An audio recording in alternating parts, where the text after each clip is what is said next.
प्रिय विद्यार्थियों, एक बार फिर से स्वागत है आप सभी का हमारे YouTube चैनल हिंदी ज्ञान पर। इस वीडियो के माध्यम से हम ये समझने का प्रयास करेंगे कि इस सत्र यानी 2021-22 का जो सत्र है, इसमें बोर्ड परीक्षाएं होंगी या नहीं होंगी। अगर होंगी तो कब होंगी, क्या बोर्ड परीक्षाएं अप्रैल और मई में ही निर्धारित की जाएंगी या उससे पूर्व, जैसा कि शैक्षिक पंचांग में दिया गया था। शैक्षिक पंचांग आप कह सकते हैं एकेडमिक कैलेंडर। एकेडमिक कैलेंडर जो था वो यूपी बोर्ड की साइट पर उपलब्ध है, जिसका स्क्रीनशॉट हम आपको बगल में ही लगा देंगे। आप वीडियो में ही देख सकते हैं, जो कि स्क्रीन पर ही डिस्प्ले करेगा। देखिए, शैक्षिक पंचांग में लिखा गया था कि बोर्ड परीक्षाओं का जो आयोजन होगा वो मार्च 2022 के चतुर्थ सप्ताह में होगा। मार्च 2022 के चतुर्थ सप्ताह से तात्पर्य यह है कि मार्च महीने के चौथे सप्ताह में इसका आयोजन होगा। यानी वो डेट नहीं दी गई थी, परंतु ये कह दिया गया था कि 2022 मार्च में चौथे सप्ताह में बोर्ड परीक्षाओं का आयोजन कर दिया जाएगा। और जो आगामी सत्र होंगे, आगामी सत्र यानी 2022 और 23 का जो सत्र होगा वो अप्रैल 2022 से प्रारंभ हो जाएगा, जैसा कि अक्सर होता है। अप्रैल से ही आपकी जो नए सत्र का आगमन होने लगता है, नए सत्र जो होते हैं वो प्रारंभ हो जाते हैं। तो जैसा कि पहले से पूर्व निर्धारित चला आ रहा था, क्योंकि पिछले बार यूपी बोर्ड ने अपने 100 साल के इतिहास में बच्चों को प्रोन्नत किया, क्योंकि आपने देखा कि कोरोना महामारी से लगातार विश्व परेशान था और हमारी भारत की स्थिति भी बहुत ही दयनीय हो गई थी। ऐसे में बोर्ड परीक्षाओं का आयोजन करना शायद छात्रों के स्वास्थ्य से खिलवाड़ हो सकता था।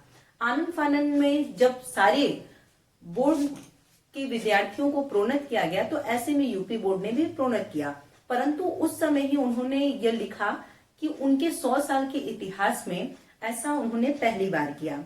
तो ऐसे में अब सवाल बच्चों के मन में ये आ रहा है कि कोरोना जो कोविड है वो फिर से फैल रहा है। अगर बोर्ड परीक्षा का आयोजन किया जाएगा तो काफी संख्या में लोग उपस्थित होंगे, और काफी संख्या में लोग उपस्थित होंगे तो हो सकता है ये महामारी फिर से भयावह रूप ले सकती है। तो ऐसे में क्या फिर से पिछले सत्र की तरह ही बच्चों को प्रोन्नत कर दिया जाएगा? बच्चों के मन में यह प्रश्न बहुत ही जिज्ञासापूर्ण रूप से उत्पन्न हो रहे हैं। परंतु अगर देखा जाए तो अभी कुछ दिन पहले, यानी कह सकते हैं आप कि कल नहीं परसों के ही पेपर में एक न्यूज आया था। उसमें लिखा गया था बोर्ड परीक्षा को लेकर के। पहले तो ये न्यूज आया कि आपकी जो बोर्ड परीक्षा है वो अप्रैल मई में होंगी, परंतु अब इस न्यूज पेपर में ये न्यूज पेपर में लिखा गया है कि विधानसभा चुनाव बाद यूपी बोर्ड परीक्षाएं होंगी, जो कि पहले से निर्धारित था कि विधानसभा चुनाव के बाद ही बोर्ड परीक्षाओं का आयोजन होगा। अब देखिए, बोर्ड परीक्षाओं का आयोजन अप्रैल मई में होना क्यों सुनिश्चित किया गया? क्योंकि अप्रैल मई ये माना जा रहा था कि हो सकता है कि मार्च अप्रैल तक विधानसभा चुनाव होंगे, तो उसके उपरांत ही, उसके रिजल्ट की घोषणा के बाद ही आपकी बोर्ड परीक्षाएं प्रारंभ होंगी।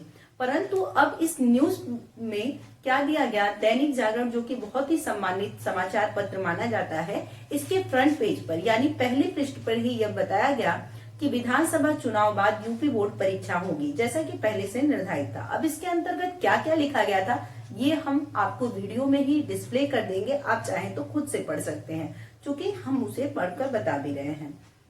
देखिए, इन्होंने लिखा, राज्य ब्यूरो लखनऊ, विधानसभा चुनाव की तारीखों की घोषणा के बाद अब यूपी बोर्ड की हाई स्कूल व इंटरमीडिएट परीक्षा की तस्वीर जल्द साफ होगी। मतगणना के बाद से परीक्षाएं मार्च में ही शुरू कराने की तैयारी है। देखिए, ये बहुत ही विशेष रूप से ध्यान देने योग्य बातें हैं कि मार्च में ही बोर्ड परीक्षा कराने की तैयारी है। और पहले भी आपके शैक्षिक पंचांग की अगर बात की जाए, जो कि आपके उत्तर प्रदेश की यूपी बोर्ड की वेबसाइट पर ही उपलब्ध था शैक्षिक पंचांग, जिसमें कि मार्च के चौथे सप्ताह में बोर्ड परीक्षा कराने की बात कही गई थी। ऐसे में शायद अब 10 मार्च को आपके विधानसभा चुनाव का रिजल्ट आ जाएगा, तो इसमें ये बात कही गई है कि मतगणना के बाद से परीक्षाएं मार्च में ही शुरू कराने की तैयारी है। बोर्ड द्वारा शासन को परीक्षा कार्यक्रम भेजा जा रहा है, जिस पर शासन की मुहर लगने के बाद तारीखें घोषित कर दी जाएंगी। बता दें कि 2017 में विधानसभा चुनाव के बाद परीक्षाएं चुनाव के बाद 16 मार्च से शुरू हुई थी। माध्यमिक शिक्षा परिषद यानी यूपी बोर्ड कि हाई स्कूल परीक्षा के लिए 27,83,742 व इंटरमीडिएट परीक्षा के लिए 23,91,841 सहित कुल 51,75,583 परीक्षार्थी पंजीकृत हैं।